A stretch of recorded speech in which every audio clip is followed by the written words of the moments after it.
A few months ago, I met a guy at a trade fair in Bangkok. No fancy office, no team, just him, a laptop, and one weird product from Turkey. Last year, he made over 100,000 US dollars exporting to Japan. Sounds crazy, right? That's crazy. Because when we think about selling to Japan, we imagine mega corporations with million-dollar contracts, not solo founders quietly crushing it. But here is the thing. If you pick the right products, Japan can be one of the most profitable and stable markets out there. And today, I will show you exactly how to do it. This is the part of Market Research Club where we turn global trade into your next income stream. Let's get into it. Alright, let's start with what makes Japan so special for exporting. When you think of Japan, you probably imagine sushi trains, spotless streets, cherry blossoms, maybe a Gundam robot or two. But here is what almost no one talks about. Japan is a $4.2 trillion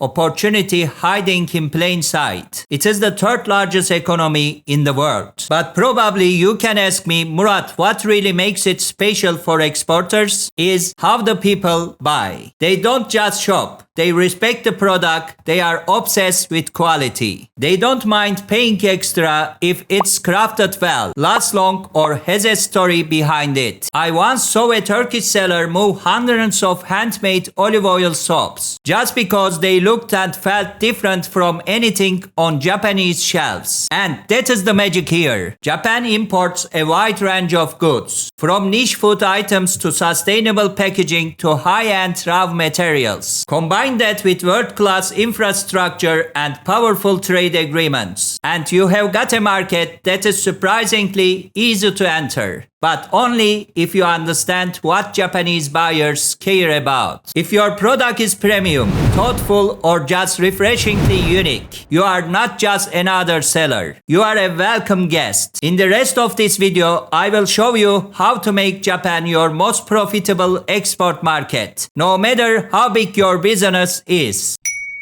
So, how do you actually export to Japan without losing your mind or your money? Here is the 7-step game plan I wish I had when I started. Step 1. Research the market. Most people skip this part and then act surprised when their genius product flops. You have got to be a detective. Use Jethro's market reports, dig through Rakuten bestsellers, and stalk your competitors like it's your job. Because it is. This step doesn't just save you time. It gives you X-ray vision for spotting what the Japanese market actually wants. Step 2. Master the rules. Japan doesn't mess around when it comes to regulations, especially if you are exporting food, cosmetics, or electronics. You will need things like GIS, ISO, or organic certifications. Sounds intimidating, I know, but once you have cleared it, it is unlocking admin mode in a video game. You just glide through customs. Step 3. Find a legit local partner. Trying to export solo into Japan is like walking into a karaoke bar without knowing the lyrics. You are going to bump. A local distributor or agent smooths everything. Culture, compliance, and connections. Pro tip, the Tokyo International Gift Show is basically speed dating for business-to-business deals. Don't miss it. Step 4. Make your product look Japanese. In Japan, packaging isn't just aesthetics. It is part of the trust contract. If your label screams cheap import, you have already lost. Use minimal design, premium feel, and yes, Japanese language labels that actually follow the rules. If it doesn't look like it belongs in a boutique in Ginza, it is not ready. Step 5. Don't wing the logistics. Japan's logistics are insanely efficient, but only if you set things up properly. Work with a freight forwarder who knows Japanese customs inside out. Bonus tip. Use bonded warehouses. They cut your risk, reduce costs, and make distribution 10x easier. Step 6. Sell the story, not just the product. If you are not telling a story, you are invisible. Japanese buyers care deeply about quality, sustainability, and craftsmanship. Show behind the scenes. Highlight what makes your product human. Then push that on platforms like Amazon Japan and Rakuten. No ads, no problem. Storytelling converts better than sales copy. Step 7. 7. Watch what happens, then iterate like crazy. This is where most exporters flatline. They launch and ghost. What you need to do is obsess over your feedback. Are customers confused, bouncing, raving? Your analytics are gold. Use them. Japanese buyers respect detail, so give them that consistently. Master these 7 and you are not just entering Japan. You are embedding your brand into one of the most quality-obsessed markets on earth. It is hard, yes, but it is a beautiful kind of hard. The kind that pays you back in loyal customers, long-term contracts, and serious profits. Right, let's talk about what you actually export to Japan. And this isn't just a random top 10 list. I have spent weeks perusing customs data, crawling through JETRO reports, and even DMing suppliers on LinkedIn. So, you don't have to. These 10 products, low red tape, reasonable minimum order quantities, and most importantly, they are in demand in Japan right now. I know some of these are so overlooked. It is almost criminal. So, if you are looking to start smart, avoid rookie mistakes, and make actual profit, this next section could be your launchpad. Let's jump in. So, here is a fun fact. Japan imports over $400 million worth of coffee beans every year. Walk into a cafe in Shibuya and you will see a barista treating their V60 like it is a lab experiment. This isn't just coffee. It is ritual, craftsmanship, obsession. And the demand, it is still rising. If you can source specialty grade beans from Ethiopia, Brazil, or Colombia, you are already 80% there. But here is where most people mess up. They forget the story. Don't just say dark roast with fruity notes. Say these beans are grown by a third-generation farmer in Yirgashev, handpicked, sun-dried, and roasted in small batches. That is what sells in Japan, not just taste, but narrative. Bonus tip, go for organic or fair trade. Japanese buyers pay a premium for both. Oh, and one more thing, double check your beans past Japan's food safety tests. Pesticide residue levels can kill a deal before it starts. So, if you have got a product that is aromatic, ethical, and story-driven, coffee could be your golden ticket. Japan loves sweets, but not just sugar. They are into functional luxury. Go into a health store in Osaka and you will find jars of New Zealand Manuka honey selling for over $40 a pop. Why? Because in Japan, honey isn't just a topping. It is a wellness product. Manuka from New Zealand, floral blends from Tasmania, wild crafted varieties from Canada. The demand is real. But here is the tricky part. Japan is strict, like very strict. You will need to pass detailed food safety checks, follow exact labeling rules, and ideally show organic or non-GMO certifications. Otherwise, you are not getting on shelves. But if you do, you are not just selling honey. You are selling human support, natural skincare, gut health. That is the story Japanese consumers buy. Do you want bonus points? Highlight where the bees forage, like alpine clover fields or rare mountain blossoms. That is honey with narrative. And when you combine health benefits, strict quality, and origin story, you have got one of the sweetest export opportunities to Japan. Have you ever noticed how Japanese skincare feels like a mini science experiment? The obsession with glowing skin, anti-aging magic, and simple routines that actually deliver is real. Brands from South Korea, France, and the USA dominate, and for good reason. But here is the catch. Japan isn't a free-for-all beauty market. Thanks to the pharmaceutical affairs law, your product needs to follow strict rules. No exaggerated claims, transparent ingredient lists, and ideally ISO 22716 certification. Basically proof you are playing by the book. Slip up here and your product won't even get a sniff from retailers. So, how do you win? Highlight natural ingredients. Think green tea, aloe vera, or other plant-based magic. And if you nail the anti-aging angle, that's basically a jackpot in Japan. Keep your branding clean, your claims honest, and your formula effective. And you won't just be glowing on the outside. You will be glowing financially too.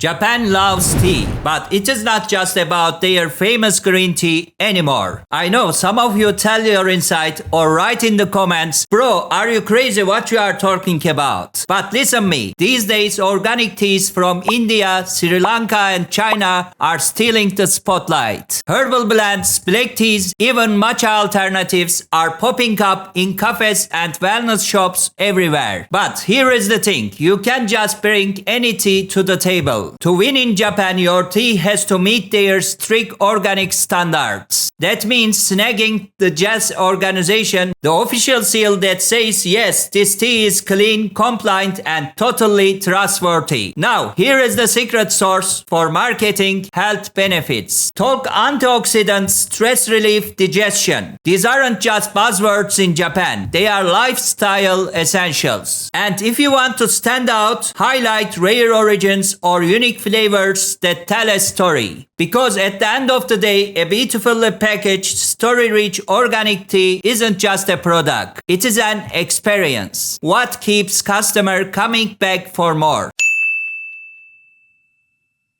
Japan's wine scene isn't just growing, it is maturing like a perfectly aged bottle. French, Italian and Chilean wines. Absolute rock star over there. They are loved for their rich flavors and that undeniable global prestige. If you have access to quality bottles, this market is basically waiting for you to pour in. But here is the kicker. Japan's alcohol import laws and labeling rules. They don't mess around. Having something like ISO 9001 certification isn't just paperwork. It is your golden ticket to proving your wine meets top international quality standards. So, how do you stand out in a sea of bottles? We are coming to same point. Tell a story. Talk about your wine's origin, the signed ranch vineyards, the passionate winemakers, the vintage year. Highlight those tasting notes, the bold reds, the crisp whites, and throw in food pairing ideas that will make Japanese palate shine. Because in Japan, it is not just about drinking wine. It is about savoring an experience. And with the right story, your wine will taste even better. Guaranteed. You might think Japan, the home of sushi and sashimi. Surely they don't need to import seafood. But here is the twist. Japan is actually one of the biggest seafood importers on the planet. From buttery Norwegian salmon to succulent Canadian lobster and fresh Vietnamese shrimp. The demand for premium, sustainably sourced seafood is massive. Breaking into this market, it is no beach stroll. Your seafood has to clear Japan's rigorous food safety and hygiene bars. Certification like HACCP and MSC aren't optional. They are your passport to serious buyers. But here is what really wins hearts and wallets. It is not just about tests. It is freshness you can trust. Traceability that tells a story. Sustainability that shows you care. When your seafood arrives responsibly harvested and elegantly packaged, you are not just selling a product. You are delivering trust plated with pride. So can your seafood tell a story that sushi chefs and consumers can't resist? That is the game changer. Japanese parents don't mess around when it comes to their babies. Every product on their shelves tells a story of safety, care and quality. No shortcuts allowed. No more shortcuts allowed! That is why products from Germany, the USA and South Korea are flying fast. Think eco-friendly diapers, ergonomic strollers designed for comfort, organic baby food and smart monitors that are basically give parents a second pair of eyes. But here is the real deal. Safety isn't just a box to tick. It is a deal breaker. Your baby products need to meet Japan's strict safety regulations. Certifications like the CE mark and ISO 9001 are your VIP pass. When it comes to marketing, speak the language of Japanese parents. Safety, sustainability, and sleek, minimalist design. Soft, gentle materials and packaging that feels thoughtful. These small details make a massive difference. And if your product helps babies sleep better or gives parents peace of mind, congratulations. You are not just selling a product, you are selling trust, comfort, and a little bit of sanity in a busy world. In Japan, chocolate isn't just a snack. It is practically a love language. From Valentine's Day to seasonal gift giving, premium chocolate steals center stage. Swiss, Belgian, and Ghanaian chocolates. They are basically the VIP guests at every celebration. But before you jump in, a quick heads up. Japan's food safety and labeling rules are no joke. Certifications like fair trade and organic don't just check boxes. They boost trust and add a little ethical sparkle. Now, here is the real secret. It is all about the presentation. Beautifully wrapped bars, elegant gift boxes, and unexpected flavors. Think yuzu, matcha, or even sake-infused chocolate. If your chocolate feels less like a snack and more like a heartfelt gift, congratulations. You have found yourself a golden ticket in Japan's sweet market. Here is a fun fact. In Japan, fashion isn't just what you wear. It is the tiny details that shout who you are without saying a word. Think scarves, specs, jewelry, sunglasses. Those little things that can totally transform your look. Imports from Italy, India, and Thailand. They are killing it thanks to craftsmanship, culture, and fresh vibes. Now, getting your foot in the door isn't as scary as food or cosmetics. But your products still need to pass Japan's consumer safety standards. Certifications like ISO 9001, they are your secret weapon to gain serious buyer trust, especially in the luxury space. Here is the kicker. Japanese shoppers don't just want a pretty accessory. They want a story. Maybe it is the unique materials, a tradition behind the craft, or that eco-friendly angle you are proud of. So when you are marketing, lead with your design philosophy, your ethical sourcing, and yes, your obsession with every tiny detail. And please don't sleep on packaging. Clean, simple, premium packaging is your first handshake with a customer. Nail that and you are already halfway there. In Japan, pets aren't just animals. They are bona fide family members. Like they get birthdays and Instagram accounts. So premium pet products, the market is massive. We are talking organic threads, cozy ergonomic beds, and smart tech gadgets that have dogs wagging and cats purring like royalty. The USA, Germany, and China are already killing it with these products. But here is the exciting part. There is always space for niche, innovative pet goodies, especially anything that boosts wellness and comfort. Safety is king in Japan. Your products need to meet strict pet safety standards. Got an ISO 9001 certification? That is like an instant handshake of trust with Japanese buyers. Here is a pro tip. Japanese pet parents love products that look as good on Instagram as they work in real life. So, smart, stylish branding isn't just a nice to have. It is your secret weapon. If you can combine comfort, quality, and a bit of Instagrammable flair, you are basically the pet product whisperer in Japan's booming market. So, which one of these products just sparked a light bulb in your head? Drop your pick in the comments, or better yet, share your own wild import-export ideas. I seriously read every single one, promised. And if you found this video useful, the rest of Market Research Club series is waiting for you. We go deep on profitable products and smart strategies for every market. So go on, treat yourself to a little binge session. If you want more insider tips to grow your import-export business, hit that like button, subscribe, and ring the bell so you never miss out. Thanks for hanging out. See you in the next one. Take care. Bye bye.